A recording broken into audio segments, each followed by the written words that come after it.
Olá, internautas do Portal Miradouro. Estamos hoje com mais um programa Conexão Miradouro. O nosso convidado de hoje, com muita honra, estamos muito satisfeitos por ele nos atender, é o Padre Silas Geraldo. Padre Silas, boa tarde. Muito bem, boa tarde, Nicélio e todos os nossos integrantes aí do Portal Miradouro. Uma boa tarde a todos.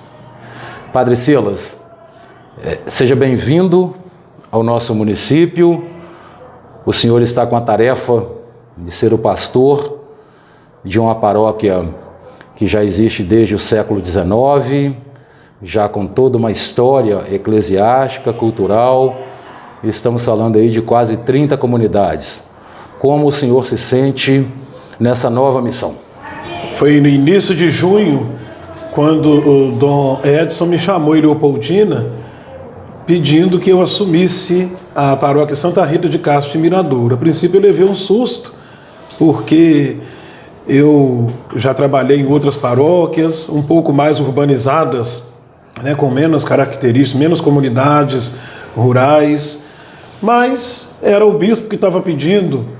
E o bispo é aquele que enxerga do alto, né? A palavra episcopo vem do grego, é aquele que vê do alto. Então eu falei, se o bispo está pedindo, é porque ele viu algo e eu vou dar o meu sim. E chegando lá eu vejo como fica. Então eu cheguei aqui na sexta-feira oficialmente, mas na verdade eu cheguei uns 15 dias antes, o tempo que eu tive de ler um pouquinho os livros da paróquia. E eu fui ficando muito animado a cada leitura que eu ia fazendo, de perceber a confiança do bispo de me confiar uma paróquia centenária e que teve um passado muito promissor, e a gente tem a honra de fazer parte dessa história. Eu me lembro bem que no dia 12 de março de 2020, eu me lembro bem dessa data porque é o dia do meu aniversário, e o dia do aniversário de um outro padre amigo meu, Padre Enio Marcos, lá de Rodeiro. Então a gente combina, um ano a festa é na minha casa, um ano é na casa dele. Aquele ano era a festa dele. Ele alugou um sítio e a mãe dele estava completando também por aquela ocasião 90 anos. Então ele fez uma grandiosa festa nesse sítio. E nós estávamos lá no almoço quando começaram a surgir as notícias que haveria um lockdown no país. Até então não tinha informação nenhuma para nós de Covid-19. Só a gente ouvia uma coisa e outra. E isso foi numa tarde de sábado. Então quando nós chegamos de volta nas paróquias, o povo já estava apavorado com as notícias da televisão, e naquele sábado muitas pessoas já não vieram à missa. O nosso bispo emitiu uma nota à noite, e no domingo de manhã ele emitiu outra nota diferente, e na segunda-feira o país todo foi tomado por um pânico. Então esse foi o primeiro momento, né, da pandemia, e depois a coisa foi se desenvolvendo. Posicionamento meu, eu acho que houve um lockdown na hora errada, de uma maneira que totalmente despreparada, não era a hora, acho que era a hora de se preparar, informar as pessoas, mas houve então aquele momento. Nós passamos 6 meses de muita angústia, esperando mesmo as palavras que vinham dos bispos, e eu achei muito bonito que o tempo todo a igreja, aqui no Brasil, a igreja, ela tem a sua organização, que é a CNBB, Conferência Nacional dos Bispos do Brasil. Desde o princípio, o pedido era: vamos contribuir com as autoridades sanitárias. Esse foi o grande pedido dos bispos desde o princípio. E trabalhos internos que foram sendo realizados para nos ajudar a lidar com aquela angústia. Foi um momento muito angustiante. Papa João Paulo II, no final da década de 90, eu não vou me lembrar a época, ele então lançou um documento pontifício, né, uma palavra do Papa, falando sobre a fé e a razão. O documento chama Fides et Ratio. E nesse documento ele é muito importante para a gente entender essa interação que a ciência faz à religião e que a religião oferece também à ciência. E bem resumidamente, mesmo que o documento é muito rico, não pode ficar só na minha fala. O Papa vai citar o exemplo, né, de que a fé e a razão são como dois remos de um barco. Se falta um, o barco não anda, rodopia. Padre Silas, os tempos mudam, as gerações mudam, o pensamento e a cultura das pessoas também podem mudar. Qual o papel que o senhor vê hoje da religião, especificamente da Igreja Católica, no mundo moderno em que vivemos, na atualidade, e a participação da juventude na Igreja? A Igreja Católica, ainda hoje, ela é uma grande formadora de opinião. Então, o papel dela na sociedade é cumprir mesmo esse papel, e por isso é importante essa união que a gente tem com os nossos bispos, né? Esperar a sua palavra, buscar caminhar nesta comunhão. E hoje nós vivemos no mundo da informação, né? Antigamente, o Padre Zezinho canta, né? Que antigamente as pessoas passavam e cruzavam, faziam o sinal da cruz quando via a torre da igreja. O padre, ele era uma autoridade na cidade, e que hoje em dia a televisão, ele canta essa música na época ainda da televisão, do rádio e do jornal. Se fosse hoje, ele ainda ia falar da internet, né, das redes sociais. Elas ocupam um lugar fundamental. Então, é um desafio. A opinião da igreja hoje, ela é uma opinião a mais, né? Então é um grande desafio ocupar, né, na vida da juventude, encontrar esse espaço na vida da juventude, né, para trazer uma palavra, uma orientação, para fazer um chamado. Esse é um grande desafio que nós enfrentamos hoje. Quando o assunto é família, eu gosto de contextualizar na Revolução Industrial. A Revolução Industrial, ela abriu o leque, ela bagunçou um pouco os lugares que até então eram muito bem definidos, né? O lugar do pai, o lugar da mãe, o lugar dos filhos. As famílias nucleares perderam a sua força, e as pessoas que antes preocupavam em viver, em trabalhar para viver, passaram, a partir da Revolução Industrial, a preocupar em trabalhar para aumentar a renda, para aumentar o capital. Então houve assim uma confusão, né? Tem havido isso desde então, do início da Revolução Industrial. A família passou por uma série de mudanças. Eu tenho uma visão que ainda existe uma confusão muito forte de lugares, e hoje a família passou por uma série de mudanças. Então, a gente tem que olhar o magistério da igreja. O Papa João Paulo II escreveu Familiares Consórcio, chamando a atenção para essa família nuclear, que nas últimas gerações ela veio perdendo o seu lugar. O Papa João Paulo II convocando para que houvesse um trabalho para que formássemos de novo essa família. E agora o Papa Francisco, ele escreveu o Amoris Laetitia, né, dizendo que a pauta da família de hoje deveria de ser, né, Amoris Laetitia, a alegria de viver o amor.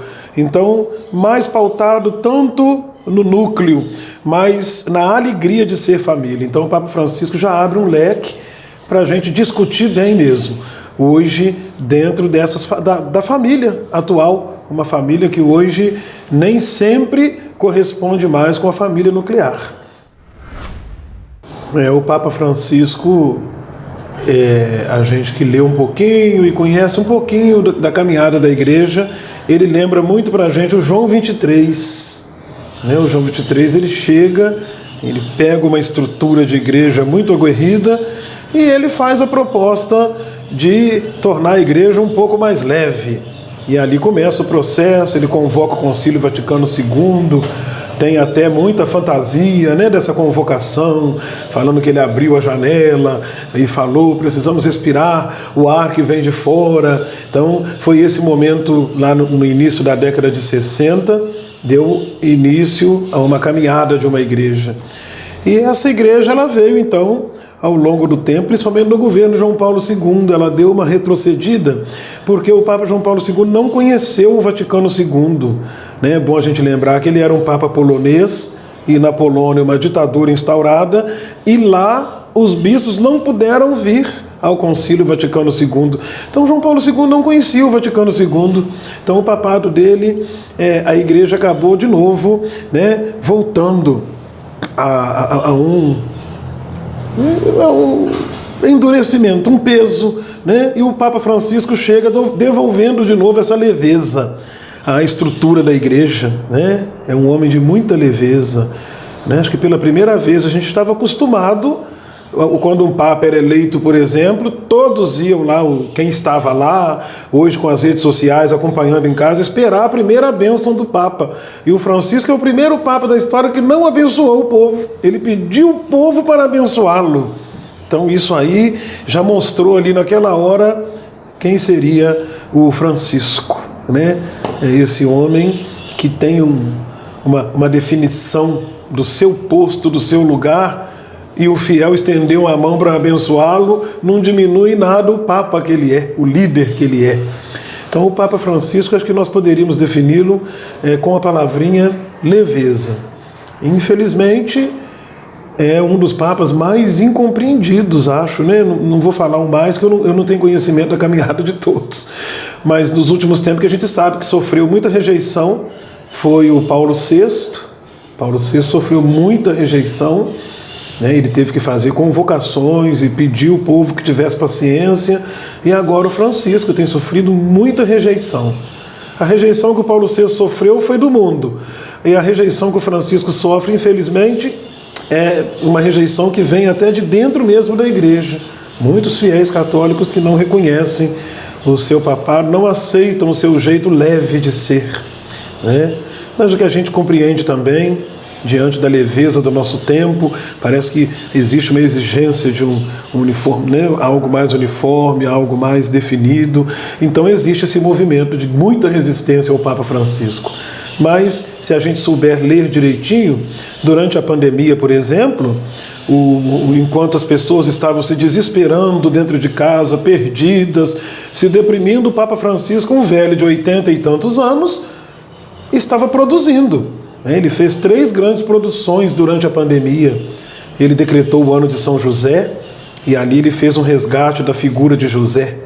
Ele falou, interessante, a importância que José teve na vida de Jesus. E ele é uma figura quase que anônima. Então eu queria que durante essa pandemia a gente desse uma atenção aos anônimos da sociedade, que estão sofrendo mais do que todo mundo. E lá ele faz uma lista desses anônimos. Então o Papa tem um olhar, uma sensibilidade, né? Ele coloca então uma lista mais lá da Europa, mas ele termina dizendo, cada um que ler este documento pode atualizar os anônimos aí da sua realidade. Então lá ele cita os vendedores de jornais. Ele falou, como que estão vivendo os vendedores de jornais se não tem mais povo andando nas estações e nas praças? Estão comendo o quê? Estão pagando as contas com o quê? Como que estão vivendo os garis? Se não tem povo na cidade, não tem rua para limpar, não tem emprego, não tem salário. Como que estão vivendo, né, os abrigos que viviam das doações das pessoas e que não estão mais recebendo essas doações? Como que estão vivendo, como que nós estamos cuidando das enfermeiras e das faxineiras dos hospitais? O serviço redobrou e não havia um preparo, não houve aumento do número de funcionários. Então, eu acho fantástico esse olhar do Francisco, né? Numa hora de muita dor, angústia, depressão, o Francisco teve esse olhar. Ele enxergou os anônimos. Aí ele evocou o ano de São José para isso. Depois ele lançou o documento Fratelli Tutti. Parece que é um dos documentos de maior impacto agora do seu papado, onde ele faz uma análise, ele vai fazer uma leitura social do mundo. Ele corajosamente vai dizer que Covid-19 é uma doença que foi gerada pelo modo de vida da humanidade e que não adianta vir uma cura para o Covid. Se vier uma cura para o Covid, outras doenças piores aparecerão, porque é o modo de vida que nós estamos vivendo, que está depedrando, que está acabando com a natureza, é que está agora provocando, né? Covid-19, eu andei lendo, ouvindo aí alguns infectologistas, parece que é uma das primeiras epidemias que não vem de nenhuma forma de animal, ela nasce na gente mesmo, né, nas nossas relações. Então o Papa Francisco lançou esse documento, Fratelli Tutti, eu estou ainda estudando ele, mas de uma riqueza sem fim. E esse documento ele faz justamente pautado em São Francisco de Assis, num período em que a Igreja Católica tinha uma rixa muito grande com os muçulmanos e eram guerras que existiam entre um e outro. São Francisco fez uma viagem até o coração do governo muçulmano para conversar com o sultão. E lá ele foi muito bem recebido pelo sultão. São Francisco voltou de lá encantado com a acolhida que ele recebeu. Ele até coloca essa regra depois na vida dos frades franciscanos, né? Ele vai dizer, nós precisamos de ser acolhedores. A riqueza dos ritos, foi São Francisco que começou então a introduzir a questão dos sinos nas igrejas, porque ele achava fantástico as chamadas lá dos muçulmanos nas horas sagradas. Então São Francisco voltou com essa ideia, e a beleza das construções. Embora fosse um homem pobrezinho, andava descalço, com um hábito surrado, mas ele viu que os muçulmanos investiam nas construções dos templos, e aí ele vai dizer, para os senhores o melhor. Então, onde nós temos tantos templos suntuosos. E de lá, o Papa Francisco escreveu uma carta para todos os franciscanos que existiam com esse título, Somos Todos Irmãos. Então, o Papa, acho que mostra aí justamente o que está no seu coração. Você me perguntava dos encontros do Papa com os líderes mundiais, líderes religiosos de várias religiões. O Papa Francisco tem isso, ele não tem medo, né? Em plena pandemia, o primeiro Papa que conseguiu visitar a conturbada região, né, lá onde nasce ali a terra de Abraão, né? E o Papa Francisco foi, e é bonito que a visita dele terminou no domingo, 9 horas da manhã, e ele só pediu para o avião dele vir buscá-lo na segunda, depois do almoço, ou seja, eu não tenho medo de ser bombardeado, eu não estou aqui com pressa, se há o perigo de ser bombardeado, eu estou aqui no meio do povo para sofrer o que é preciso. Então o Papa Francisco tem essas tiradas, que a gente vai ter que saber lê-lo ao longo da história. O interessante, Padre Silas, é que a insustentável leveza do ser que foge do padrão, normalmente leva algum tempo a ser mesmo compreendida, seja por José, seja por Francisco, São Francisco, ou por Francisco. Justamente. Ou qualquer um de nós. Mas o senhor tocou num ponto importante e que eu gostaria de ouvi-lo. E que o Papa Francisco também toca muito, e isso vale para todos nós. Se somos todos irmãos, o que deve vigorar socialmente é a democracia. Me parece muito mais do que um valor político, não é? Não é um valor social, é um valor do diálogo, das compreensões. E talvez estejamos um pouco insensatos em relação a isso. Como o senhor vê, como o senhor coloca nas suas pregações, os valores democráticos do diálogo e das relações humanas, Padre Silas? Com certeza. Hoje em dia, nós vivemos uma polarização quase que mundial, né, entre grupos, e essa polarização ela tem atrapalhado muito. E aqui no nosso país, eu acho que a gente não precisa de ter medo de detectar isso. Acho que a democracia nunca teve tão ameaçada quanto se encontra, né? Eu falava da rejeição do Papa Francisco por grupos de dentro da igreja mesmo, muitos católicos que rejeitam a figura, o jeito de ser do Papa Francisco, dizer isso é uma polarização muito forte. Então, eu penso que o nosso papel é fundamental, é um desafio, né? Existem hoje, principalmente com as mídias sociais, as pessoas que ficam ali de plantão mesmo, vigiando, e depois pegam uma fala descontextualizada da gente e joga aquilo. Mas a gente não pode recuar, não, né? É um espaço que nós temos nas pregações para dialogar com o nosso povo, para chamar a atenção disso. e é um espaço que a gente procura usá-lo, muito bem usado sim, apesar desses desafios e das dificuldades que nós enfrentamos, dessa vigilância, né, dos grupos que estão muito fechados ao diálogo. Então eu, nas minhas homilias, eu convoco muito, tanto para o trabalho com as famílias, tanto para o trabalho na sociedade, ao diálogo. Nós temos que aprender a reencontrar de novo, não sei se é a trilha ou se é o caminho do diálogo. Nós precisamos nos preparar de novo. O diálogo é onde todos podem falar e dali, daquela conversa, a gente vai tirar, né? A gente vai tirar uma consequência, vai tirar um resumo e não ficar preso nos nossos posicionamentos pessoais, sem se abrir ao novo.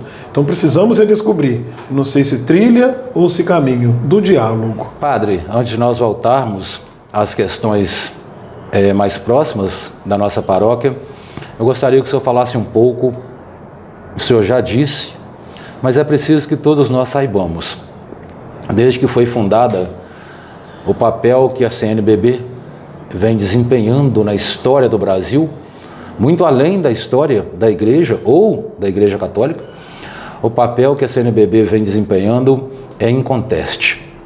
Nos momentos mais difíceis, mais sombrios deste país, por muitas vezes a voz que ecoou com força, dignidade e coragem veio da CNBB e de suas campanhas.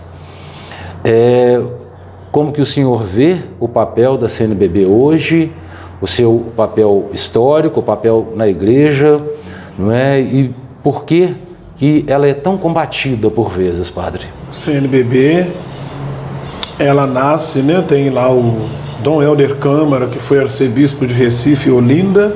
Ele teve um papel fundamental na criação da CNBB. Eles voltam do Vaticano II encantados com a abertura que a igreja deu e falaram: precisamos, né, de criar uma igreja com o rosto do Brasil.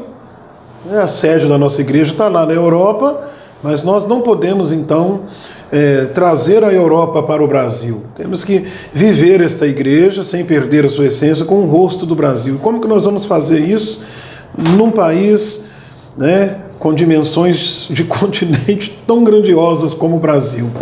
Então nasce a ideia dessa CNBB. A CNBB, ela é um organismo, né, ela não é uma instituição, ela não tem poder nenhum de ação, ela é um organismo que une os bispos e eles fazem isso, dialogam, rezam juntos e tomam juntos decisões para ser aplicadas de acordo com cada realidade dentro do território nacional.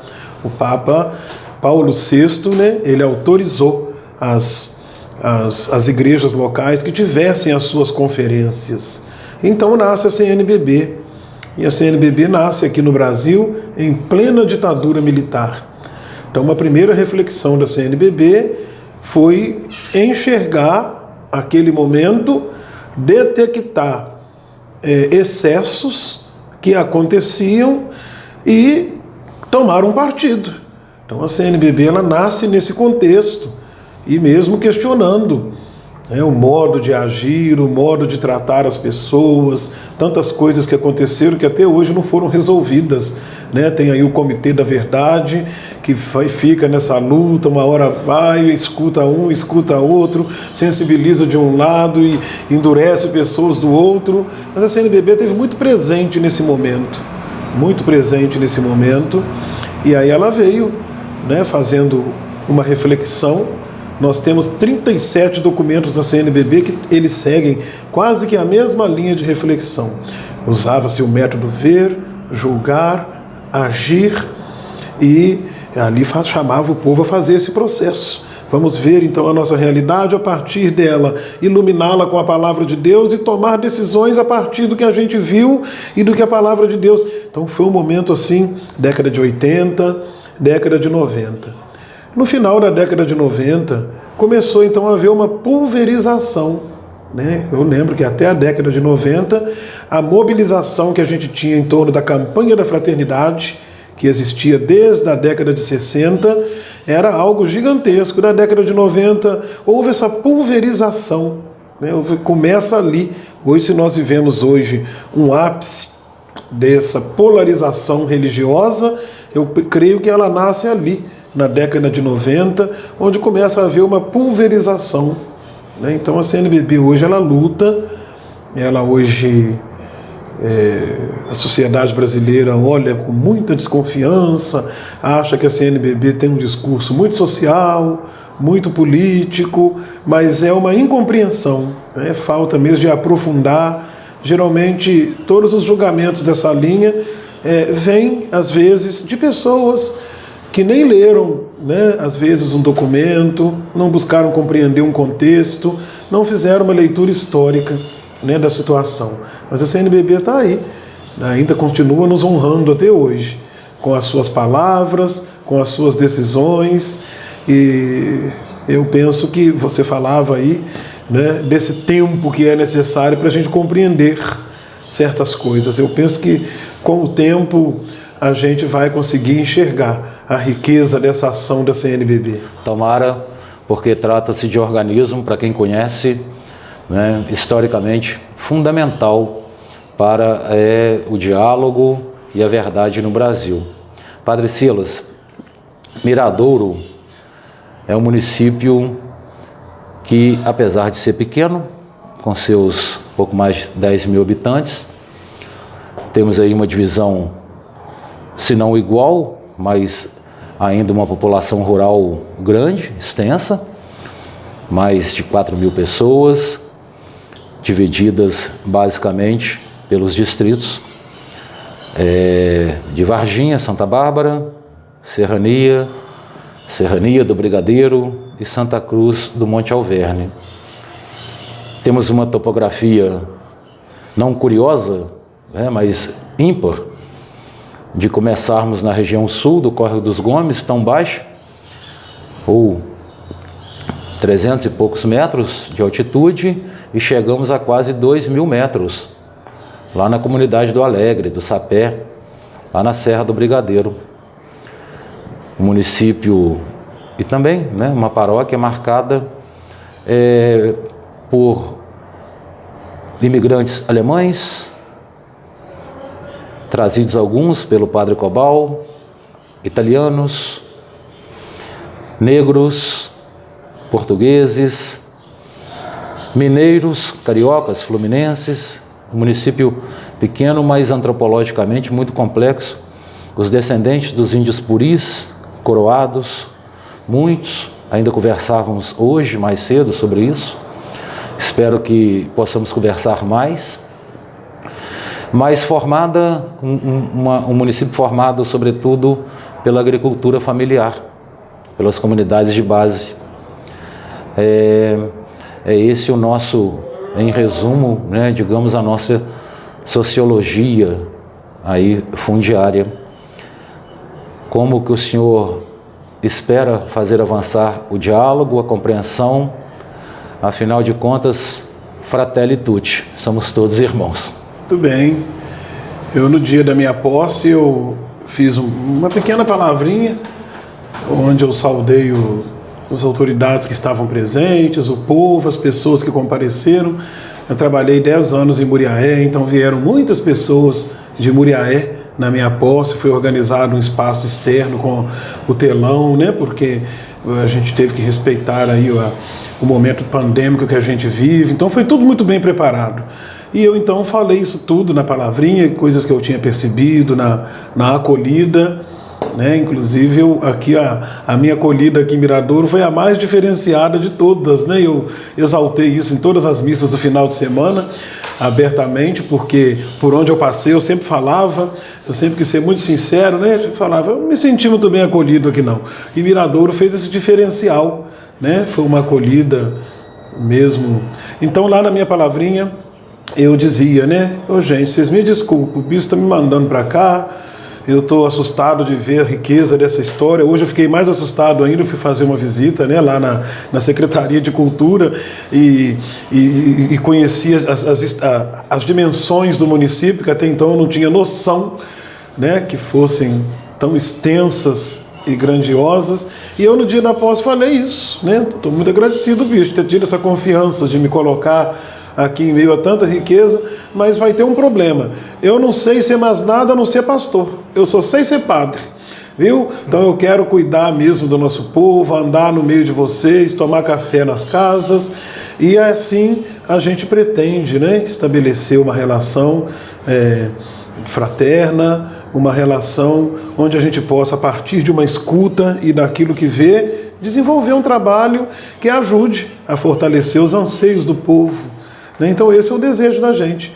Então nós fizemos uma agenda agora para setembro, onde eu vou visitar cada domingo, eu estarei visitando um desses setores. Eu vou para lá cedinho, a gente vai tomar um café, depois eu vou celebrar com eles. Eles falaram comigo que 9 horas é um bom horário, e depois eu vou almoçar lá com eles, e eles vão andar comigo lá pelas regiões, me mostrando, e vai ser o nosso primeiro contato nos setores, né, que você citou aí, Serrania, Santa Bárbara, Monte Alverne e Varginha.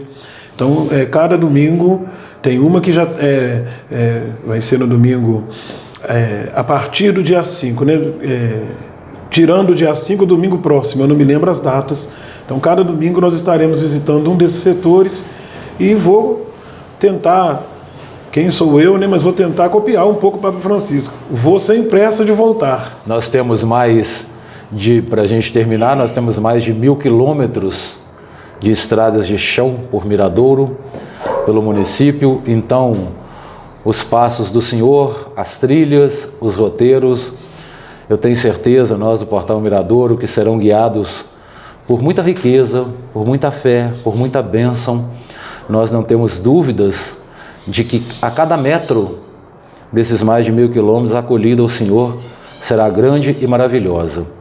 E nós estamos juntos, estamos muito felizes com a presença do Senhor, né? Que Deus esteja sempre presente na vida do Senhor a cada dia, abençoe mais esse desafio. Estamos à disposição, e muito obrigado, Padre Silas. Eu que agradeço a presença do Portal Miradouro aqui hoje.